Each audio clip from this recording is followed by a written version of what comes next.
Okay, so with the Unit 1 test, first of all, we need to focus on conservation of mass or matter. That's a biggie. We need to be able to recognize that in models.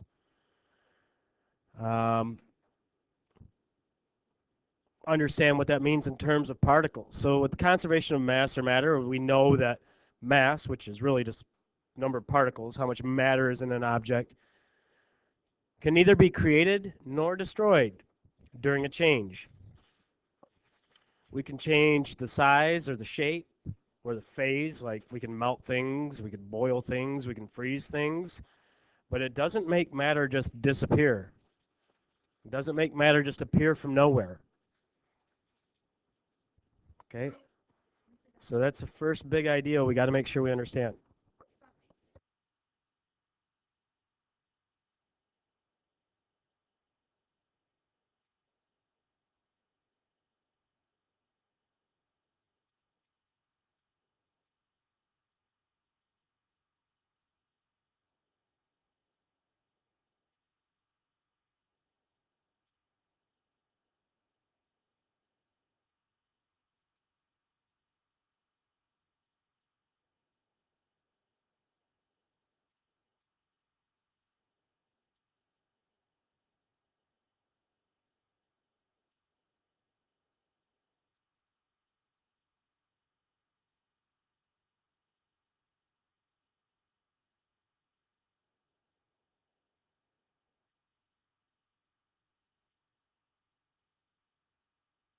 So what this means in terms of particle diagrams, if we look at those, remember, whatever number of particles we show before the change that takes place should equal the after.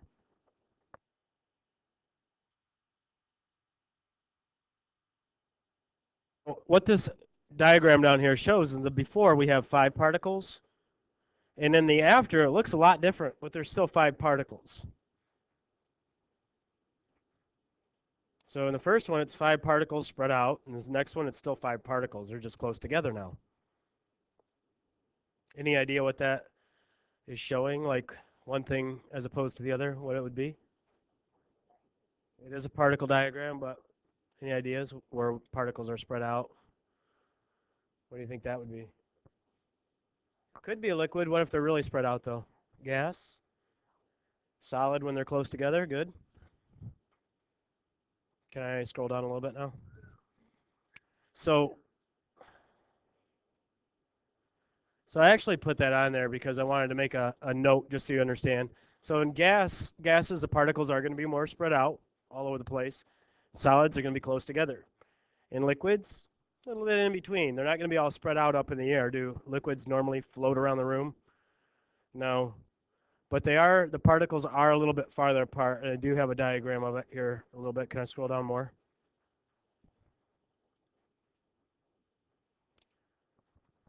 And the other thing is talking about movement. In gases, the particles move very fast. In solids, they move slow, kind of just back and forth.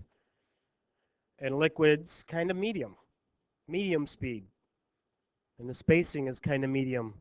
Particles are a little farther apart. They kind of roll over one another. That's why liquids, if I poured a liquid on the table, it would just kind of spread out and be a mess. It wouldn't stay together. It wouldn't like fly around the room.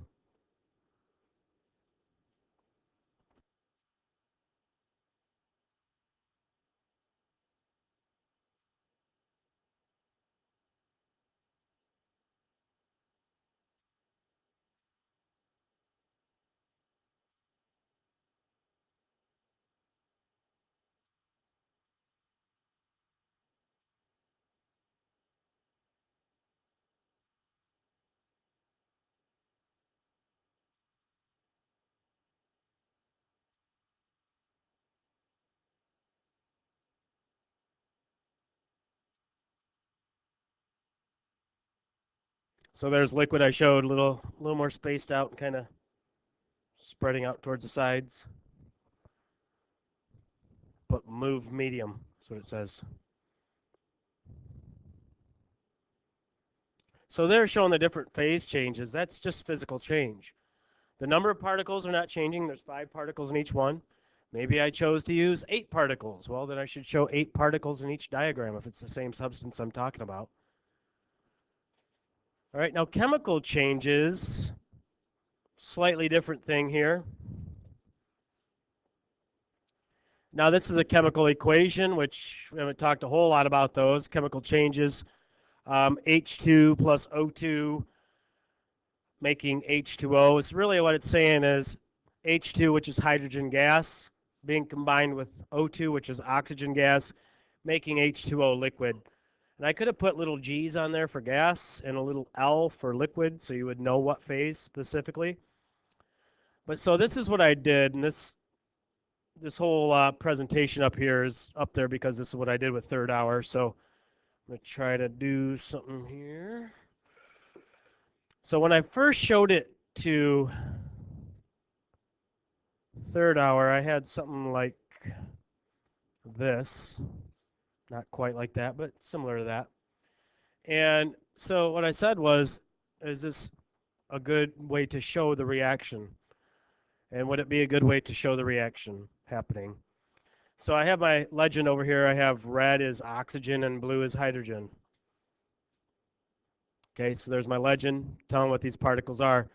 So over here I have some blues. There's 2 dots stuck together. That represents the H2, which is 2 hydrogen atoms stuck together.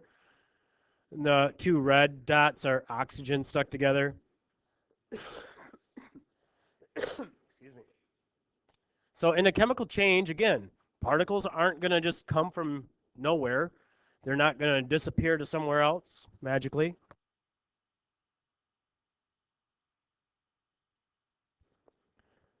But what we do with chemical changes, we're just going to break these connections called chemical bonds. We're going to break them, and we're going to rearrange all the little dots, rearrange all the particles. That's a chemical change. But still, talking about our conservation of mass, huge idea here in Unit 1. If I look on the left side, I have a total of 1, 2, 3, 4, 5, 6 red dots, and over here I have only 3. So this is not a good example of what I should put, because whatever I have before needs to equal whatever I have after. I have 1, 2, 3, 4, 5, 6, 7, 8, 9, 10, 11, 12 blue dots over there, and only 6 blue dots on the right. So in order for this diagram to be correct, I would need something more like this.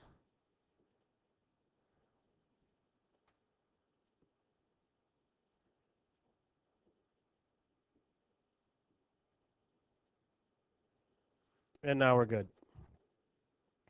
Okay, so now I have 6 red dots over there, 6 red dots over here. Do they look different? Yeah, I rearranged all the dots. I connected them differently. I took all the little parts, broke them apart, and rearranged them a different way. Kind of like Legos. You have Legos set up one way. You guys are at home playing with your Legos. And, hey, I built a blue and red wall, and now I want to change it and make a blue and red house. Still going to have the same number of pieces, same number of red pieces and blue pieces. You're just going to rearrange them. That's all. All right, but speaking of these chemical changes, one of the concepts that was kind of difficult for people to understand is combustion reactions. And so sometimes we can have one of the reactants be something out of the air. Like with combustion, O2 in the air is actually a reactant. So when we did those changes, we should have actually seen a slight increase in mass. Because when we did the before mass and then we burn it, we actually didn't have the O2 that was combining from the air. So the mass should have went up a little bit. And so sometimes we have to think about that. Is there a possible reactant in the air? Rusting's another one. Iron rust. And what that really is iron, metal, reacting with O2 in the air to form something called iron oxide, which is rust. Okay? So here I showed just an example of maybe black wood particles and the O2 for oxygen, and then I could show that change where the O2 is actually now bond to the wood. All right. We did a lot of best fit lines, and I want to make sure. So when we're doing these best fit lines, we're trying to see relationships between 2 variables like mass and volume, right? And what we were looking for was some kind of direct relationship. And here's what that means.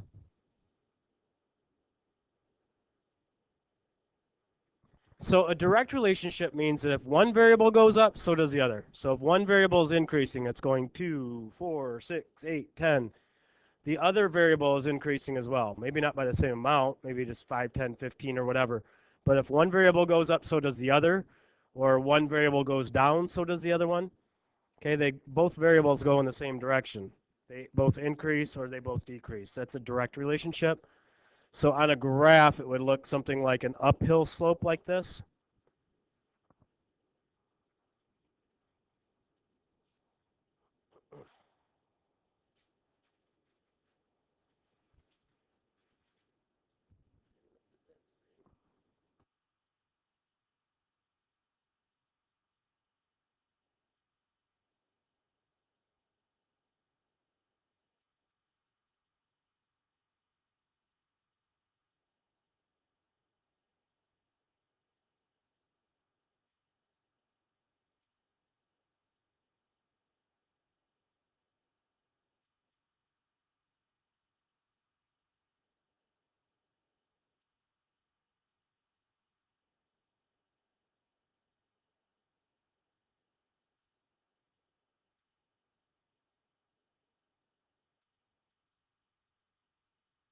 So that one looked uphill, but if we have inverse, it's going to be the other way. If one variable goes up, the other variable goes the other direction.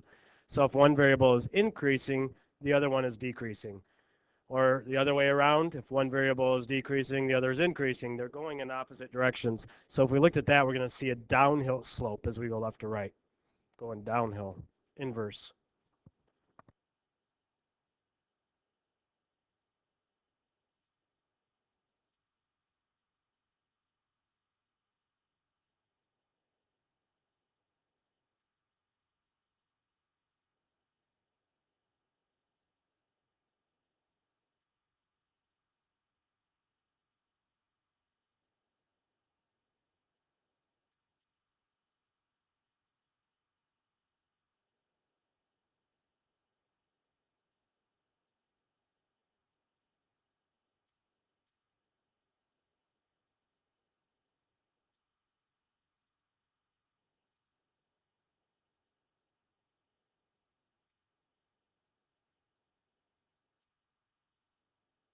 And then, of course, we have our good old sig figs.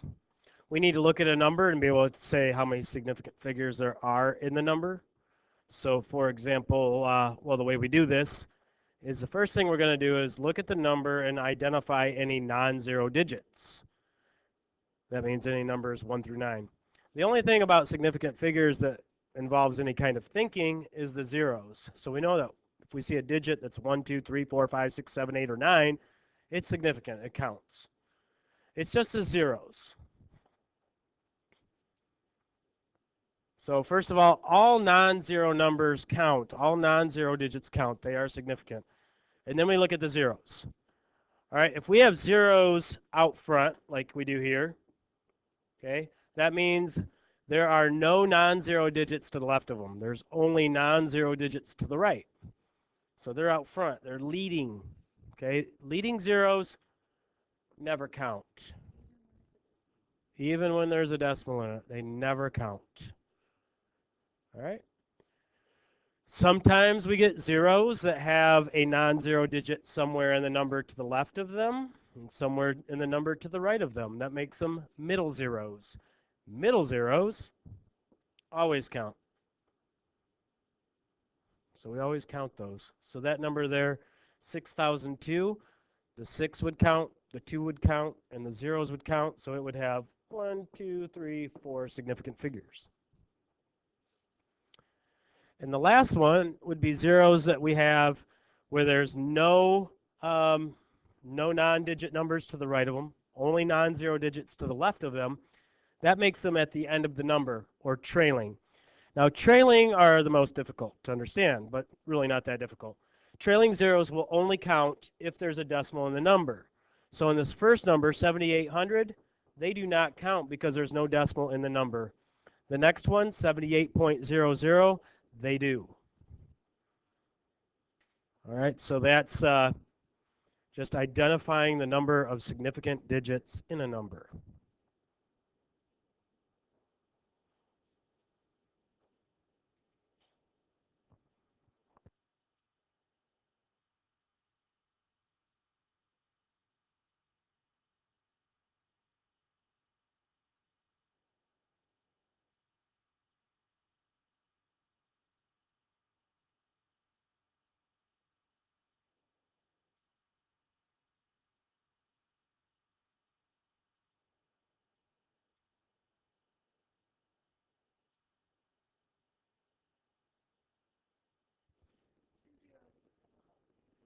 In 7,800, they are trailing zeros. There is not a decimal in the number, so they do not count. So that 7,800, there will only be two significant figures. But in 78.00, when they're trailing zeros, if there's a decimal in the number, then they count. So there would be 4.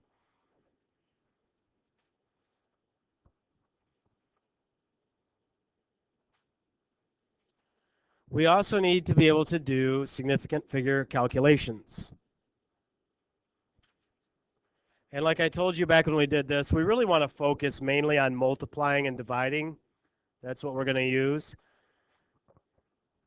So the rules go like this. We'll multiply or divide normally. But what we want to do is we want to look at the numbers we are multiplying or the numbers we are dividing, and we want to pay attention to how many significant figures they have. So in the first one, 2.0000 times 5.0, it's really just 2 times 5, not that difficult. All right, so the way I would do this to start off is I would say 2 times 5, it's 10. All right, then I look at the numbers I multiplied to get that answer. So I had 2.000, these are all trailing zeros with a decimal, so they do count. So this first number up here has 1, 2, 3, 4, 5 significant figures. And the second number, 5.0, 5 counts, 0 counts because there's a decimal, so it has 2. And I just compare those two. 2 is less than 5. So I want my answer to have 2 significant figures. Now, if I just leave it as 10, 1, 0, how many significant figures would that have? Just one, just the one, because this is a trailing 0 with no decimal. So how can I solve that? Just put a decimal at the end. There's another way, but I don't want to confuse you. So put a decimal at the end.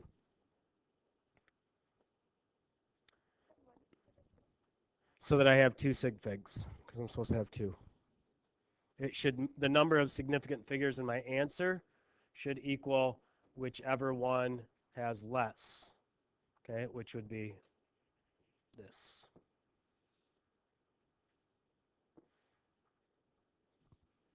The next one, let's not forget about rounding.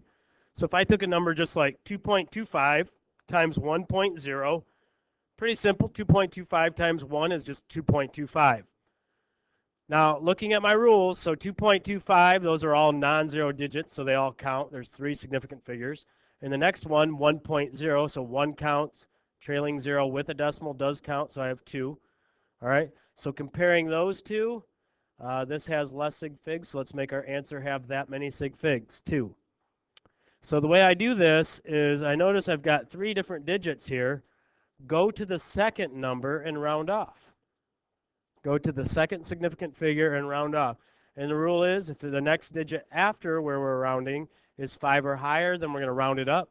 If it's 4 or less, we're going to keep it where it's at. In this case, it is 5 or higher, so we're going to round up to 2.3.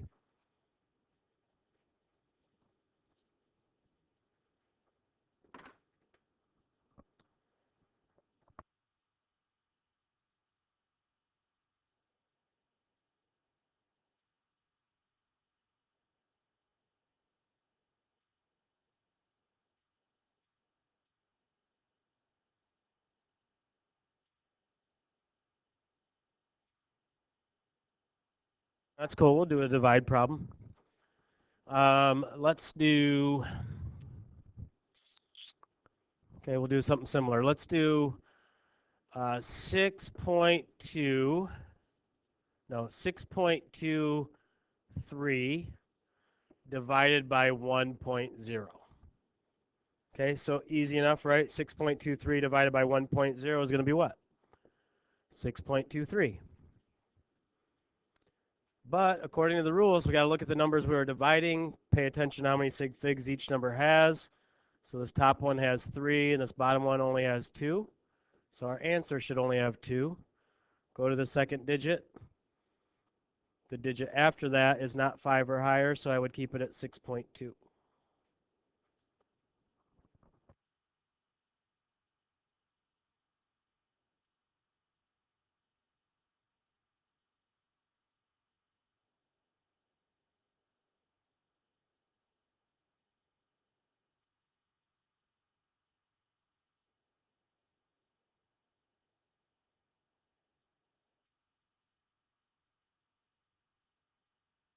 Okay, so when we get formulas, it's important to understand that if we have multiple variables of the formula and we're missing only one, we can solve for that variable. If I have 5 variables in a formula and I have 4 of those known variables, like I know the actual numbers, the measurements, or whatever it is, then I can find the fifth. I might have to do some rearranging, but the way we do this, you can talk about multiplying both sides of the equation, dividing both sides of the equation by a number, whatever. Really, all there is to understand is that, first of all, anything you have that's just by itself is really like over 1. Okay, so if we know the formula for density, which is mass per volume, right? You should all know that. Should be memorized by now. Density equals mass per volume. Well, I could rearrange that to solve for the mass if I had the density and the volume. I could rearrange it to solve for volume if I have the density and the mass. I can solve for density, obviously, if I have the mass and volume. Because any number you have, anything you have that's just there, means it's really over 1. Okay? The reason I'm showing you that is because, say you didn't have this volume formula here, all right, which you guys did use in your lab when you found the density. And by the way, there is a note here you need to understand. We talked about this with aluminum foil. Each substance has a specific density. It is a property of matter, density. How much matter per volume, mass per volume. It's specific. There's a specific density for gold. There's a specific density for lead. There's a specific density for, name an element, copper, iron, mercury, gold, I already said. Um, all of these, we can go through and talk about their density. It's a specific number. And we got the density for aluminum is 2.7 grams per milliliter, or grams per cubic centimeter. All right, 2.7 was the magic number. Now, if I wanted to rearrange this in any way, like I wanted to get volume by itself so I could solve for it, well, first of all, it needs to be up on top. Right now, it's on the right side of the equation. It's on the bottom. If I take it to the left side, then it goes opposite of where it's at, meaning if it's on the right side on the bottom, then on the left side, it should be up on top. So I can say, if I moved it up here, volume times density equals mass. That's true, okay? But maybe I just want to have volume by itself. So let's get rid of density and move it over to the right side of the equation. Well, it's on the top on the left, so where does it go on the right side? On the bottom. So volume equals mass over density.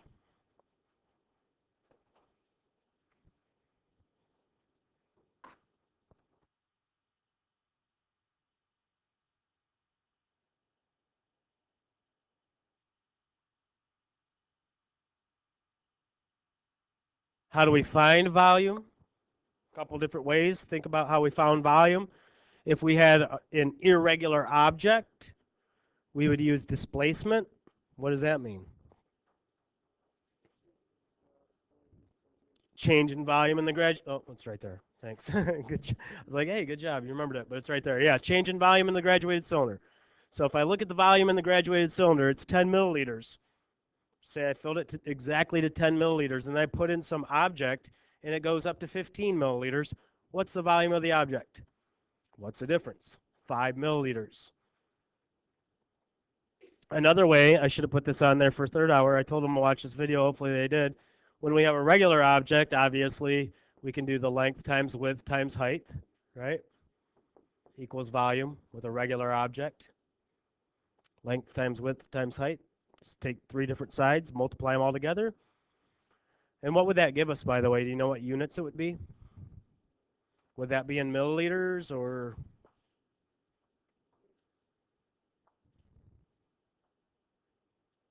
Measure 3 sides, multiply the 3 sides together.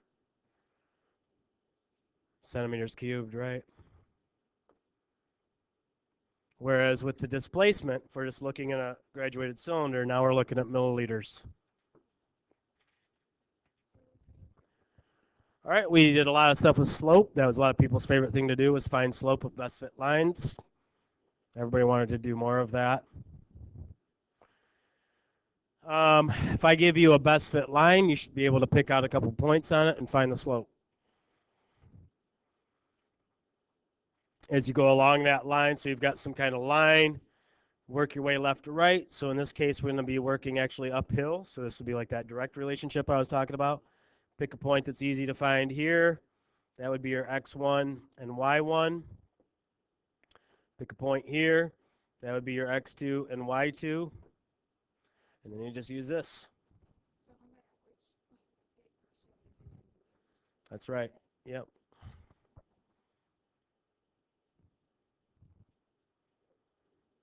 And of course, we need to make sure that we know the units for each type of measurement.